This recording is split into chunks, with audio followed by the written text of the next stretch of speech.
le pape est infaillible parce que le Christ a prié pour que la foi de Pierre ne défaille pas. Benoît XV, issu donc de son encyclique Ad Beatissimi Apostolorum Principis.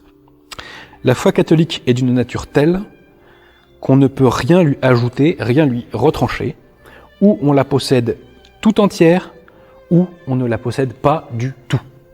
C'est pas compliqué. Donc la foi catholique est intégrale. Pourquoi le pape est-il infaillible ? Le pape est infaillible. La réponse à cette question, nous est donnée par le Concile du Vatican, dit Concile Vatican I, dans Pastor Aeternus de mémoire.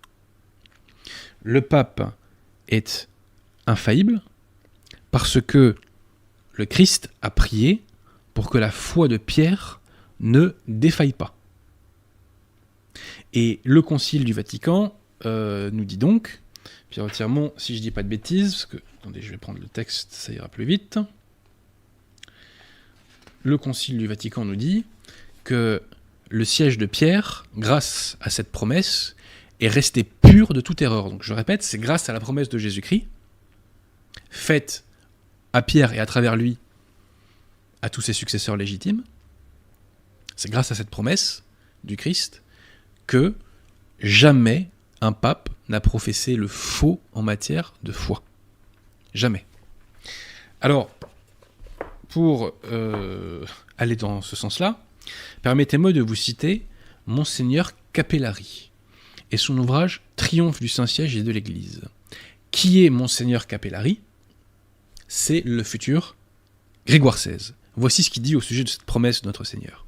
« Si la foi des derniers papes manquait, la prière de notre Seigneur Jésus-Christ serait vaine. Elle serait inefficace. On ne peut sans folie nier l'efficacité. On ne peut d'ailleurs nier l'indéfectibilité de la foi des papes, donc de Bergoglio selon nos auteurs, sans nier cette efficacité. Donc on ne peut sans folie nier l'infaillibilité des papes. » Voilà ce qu'écrivait le futur Grégoire XVI dans un ouvrage passionnant. Alors, penchons-nous, chers amis, sur le magistère de l'Église, et je rappelle que c'est grâce à cette promesse que les portes de l'enfer ne peuvent pas prévaloir. C'est-à-dire que l'Église ne peut pas enseigner l'erreur.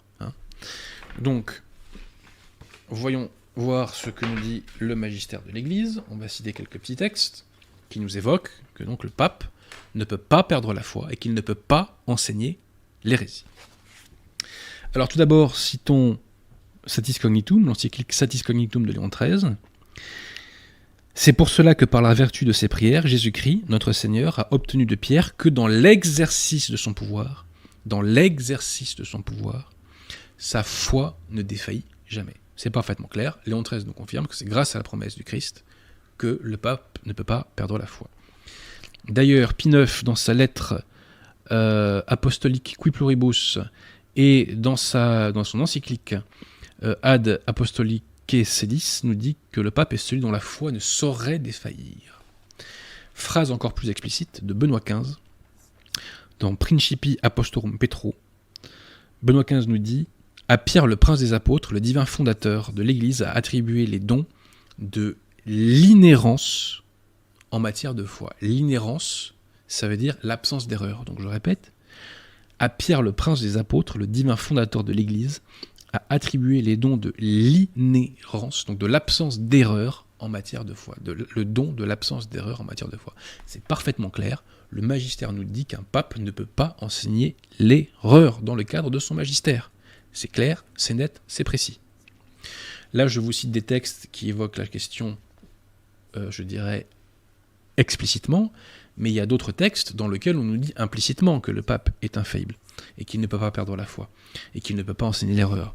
Je pense à Casti Connubii de Pie XI, où on nous dit qu'en matière de foi et de mœurs, le pontife romain est dirigé par notre Seigneur Jésus-Christ. Si le pontife romain est dirigé par notre Seigneur Jésus-Christ, par définition, il ne peut pas se tromper. De même, l'Église nous dit qu'il faut se laisser gouverner et conduire par le pape en matière de foi et de mœurs. Si un pape pouvait être hérétique, l'Église ne nous dirait pas de nous soumettre à lui en toutes circonstances. C'est la vérité qui identifie l'Église. Oui.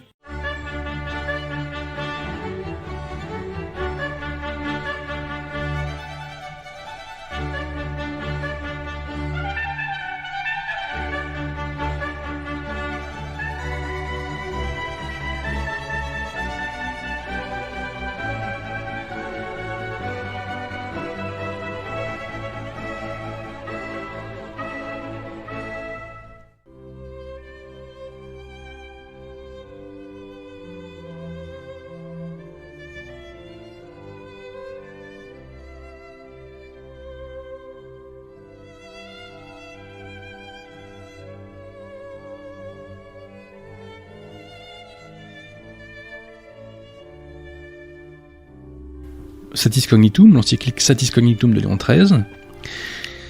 C'est pour cela que par la vertu de ses prières, Jésus-Christ, notre Seigneur, a obtenu de Pierre que dans l'exercice de son pouvoir, sa foi ne défaillit jamais. C'est parfaitement clair. Léon XIII nous confirme que c'est grâce à la promesse du Christ que le pape ne peut pas perdre la foi.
Benoît XV, issu donc de son encyclique Ad Beatissimi Apostolorum Principis.